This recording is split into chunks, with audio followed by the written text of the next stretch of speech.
I am a 25-year-old female entrepreneur. I have started a production company called Wordless Creatives, and it's my baby. She was born in 2019.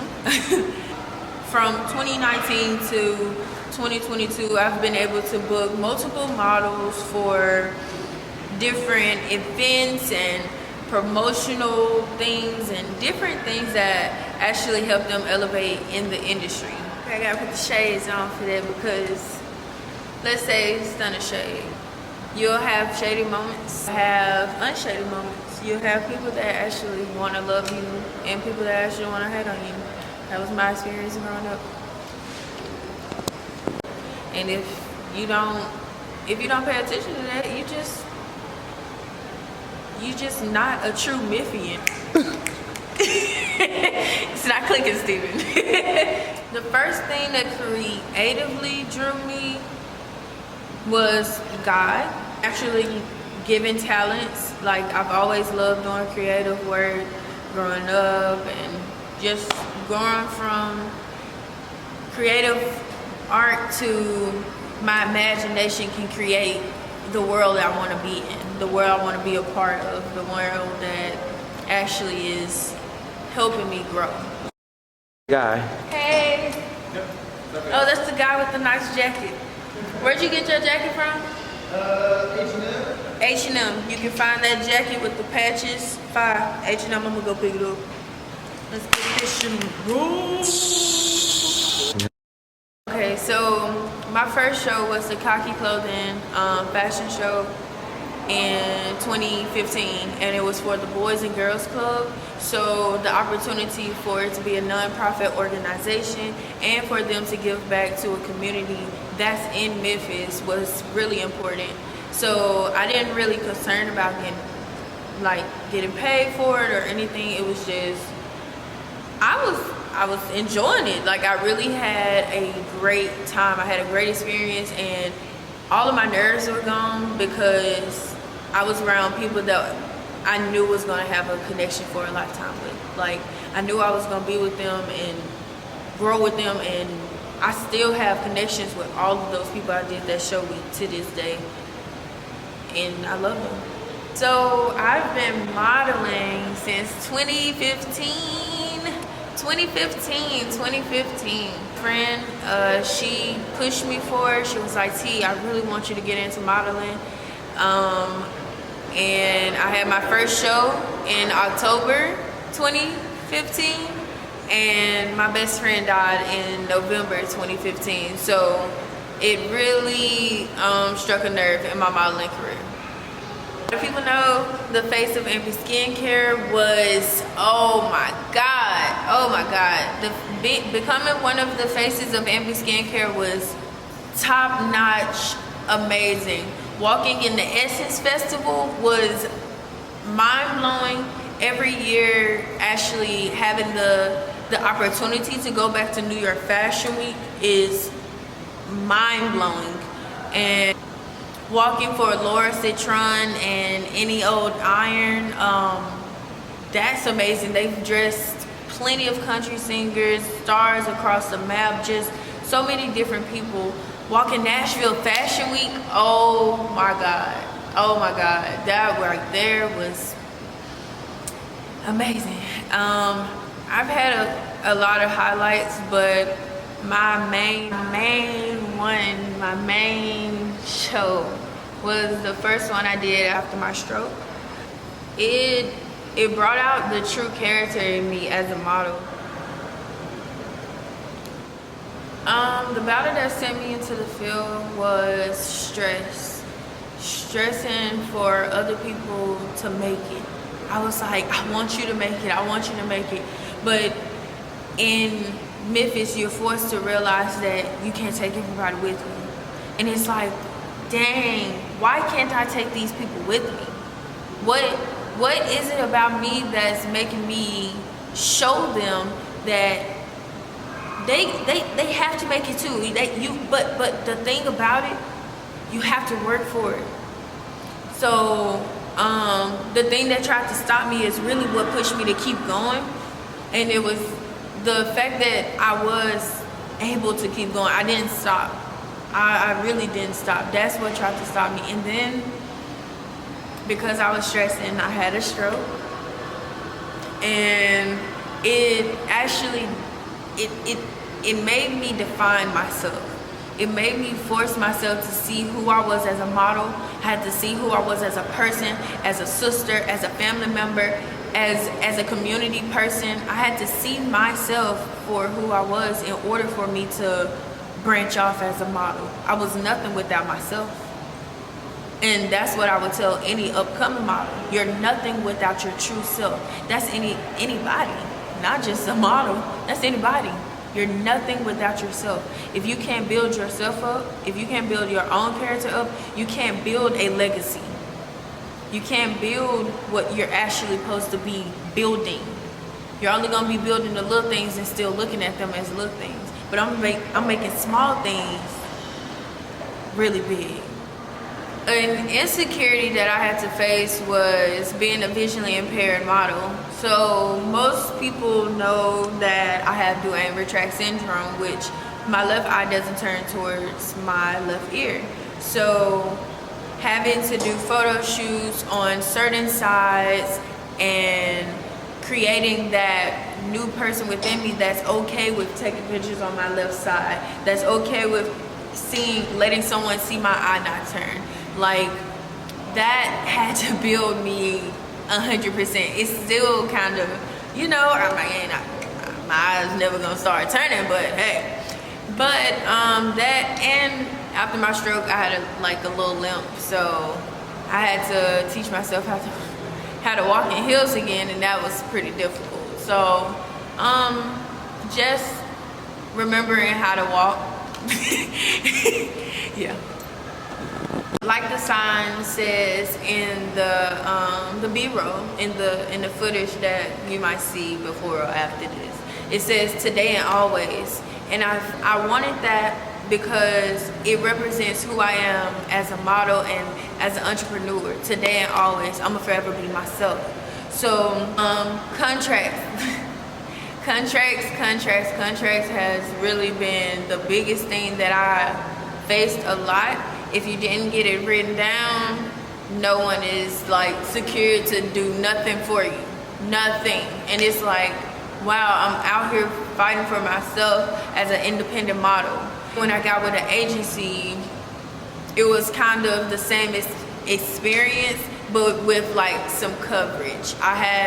I felt like I was covered with my agency, but it still was the same exact thing. Going over contracts, you want to make sure you know your rights and your privileges as well to being who you are as a model and as an entrepreneur. So take use of the resources that are around you, because they'll use you till they can't use you no more. We would go to foam parties. Foam party, a venue, a really small venue, and everybody would have on like swimsuits with like the booty shorts on with the button open, and oh my god, we'll go to the foam parties and be turned. Like, we'll have glow sticks, it'll be a vibe. If it wasn't a foam party, we'll just go to CC's Pizza, have dance battles in there, have fun, possibly get put out of there because we're playing music. Yeah, I mean, it was, Liberty Land was lit.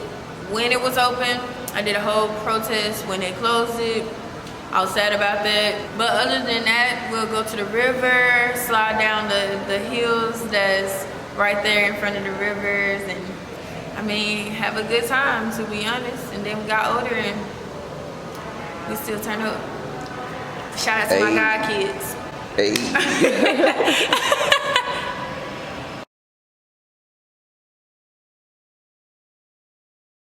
So a perfect day with Teanna is waking up, you know, getting myself together, FaceTiming all of my friends and my peoples to see who gonna answer the phone. Because nobody never answered the phone. And yes, I'm talking about you. If you're my friend, you never answer the phone for me in the morning. So it's a problem. I do that. I get my makeup on. I'll go out and make some money because I like DoorDashing. I like doing DoorDash. So DoorDash, like they actually say on the advertisement, it's an extra way to earn a form of income. So, and it's on your own time. So if I'm not modeling, or if I'm just chilling at the house or chilling in Memphis, because you have to chill in Memphis, you can't get up and just get to moving around, you gotta be still a little bit. But just chilling in Memphis, why not make some money? And then you gotta think about it, it's people that still cannot get around since the pandemic. It's people that's elderly that need food. Like, it's a lot of people that actually, most of my dashes have been people that actually needed some food in that moment, like they were hungry. So, which mostly everybody that ordered their dashes hungry. But just being able to help out where I can in this world and make some extra money, why not, right? DoorDash, yay. But you gotta be safe. Please be safe. And also, like, along with DoorDash, I'll just actually, if I do have a model casting or something that day, I'll actually take the time out, get myself prepared or packed for my next flight or where I'm going next, and get my all black wash, make sure I have all black, because you have to wear all blacks in model castings. If you didn't know that, there you have it. But making sure I have all black all times. Yeah, going to the photo shoot, chopping it up with my designers, chopping it up with my photographers, really just vibing, creating the vibe, making sure people laugh, setting a godly tone. A perfect day is nothing without my 12 o'clock alarm. That's just for me to thank God. It's the time for, it's godly hours. So I take 12 o'clock every single day for my godly hours, and I, you know, make sure whoever is around me can actually provide that to us.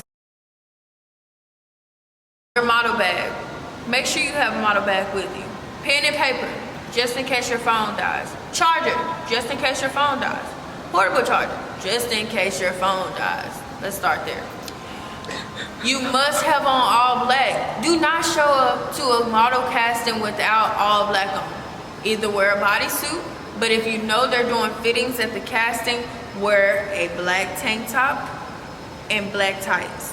Do not wear jeans because most designers hate to see the imprint on the inside of your legs. If your jeans are skinny jeans, if it's too tight, come on now, you know the little lines that be there. So try to prevent stuff that's too tight. Make sure it's all black. Have nude heels or black heels on. Please do not come in there with all or clear heels, but please don't come in with some highlighter pink heels on, green heels.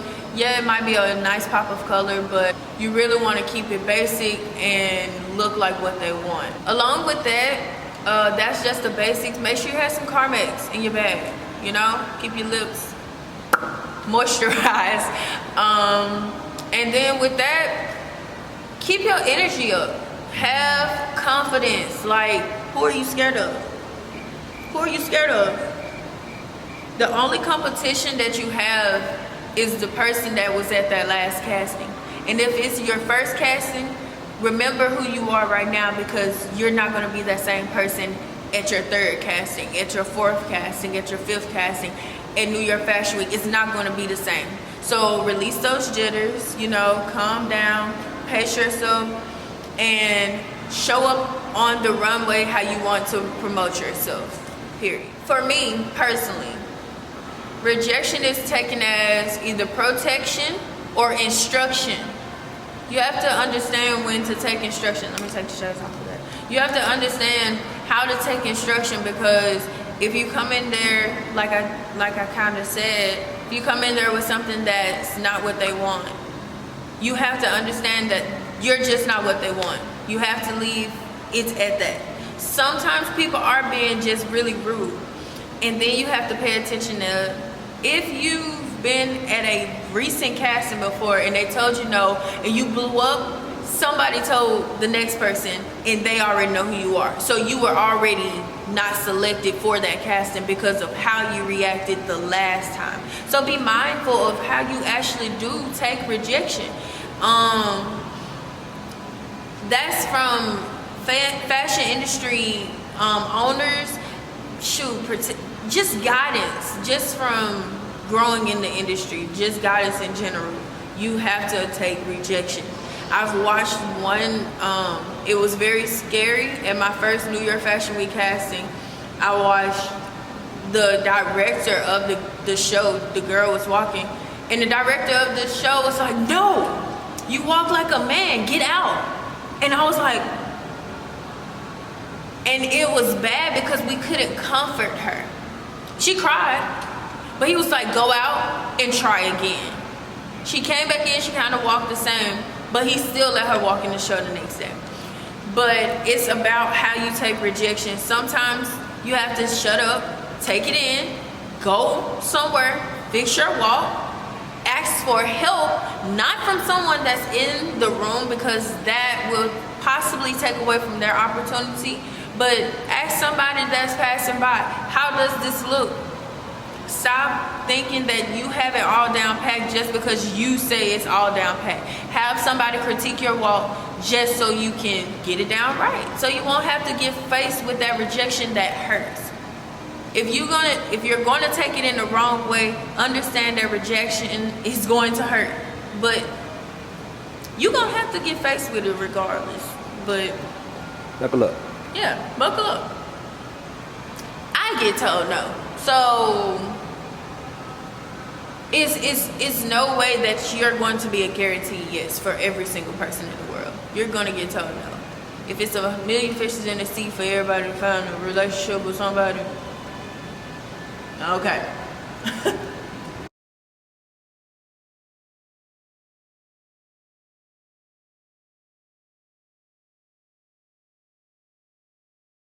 Production company owner of Wordless Creatives.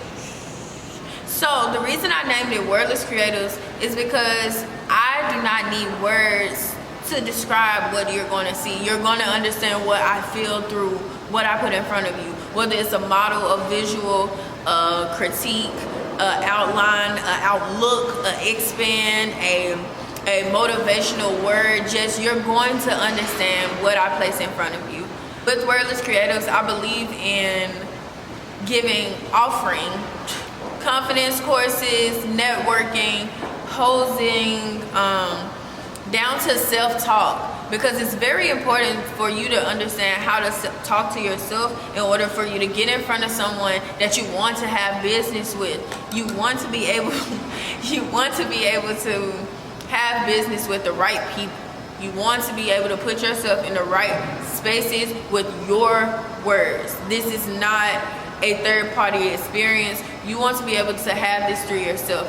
You want to be accessible. You have to be accessible to your business and what you want to offer the world. What's poppin' tonight? Underlay, baby, oh. What's poppin' tonight? Okay, so if you want to be an entrepreneur, stop thinking about money. If you want to be an entrepreneur, stop thinking about money. One more time. If you want to be an entrepreneur, stop thinking about money. You have to understand that you have to use what you got to get what you want. If you have this hand and these two legs, and if you have your mind, if you have motivation, if you have confidence, if you have so many things, you can make so much money just by being accessible to what you have. If you know someone that cuts yards for a living, right? You can literally, I'm gonna just throw this out here. You can literally take that person that cuts yard, create them a business card if you know how to use Microsoft Word, and get some money off that. You can take what you learned in basic school and create money off that. Stop making excuses saying you don't have enough money to become an entrepreneur. Nobody has enough money to become an entrepreneur. You become an entrepreneur based off your work ethic, not about how much money you have. Some people start off with $0. Some people start off with $250,000. But where you start is where you build. That is your foundation, not where your pockets is. So stop worrying about the money and actually go out there and make some. Stop making excuses for yourself. For me, to you. You gon' get a bag regardless. It can only be shared.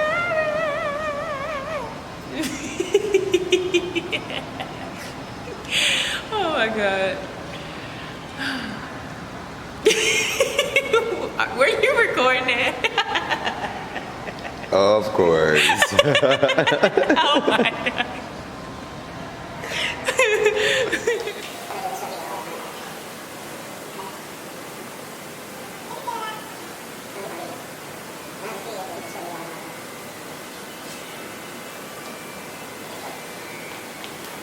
Give it up.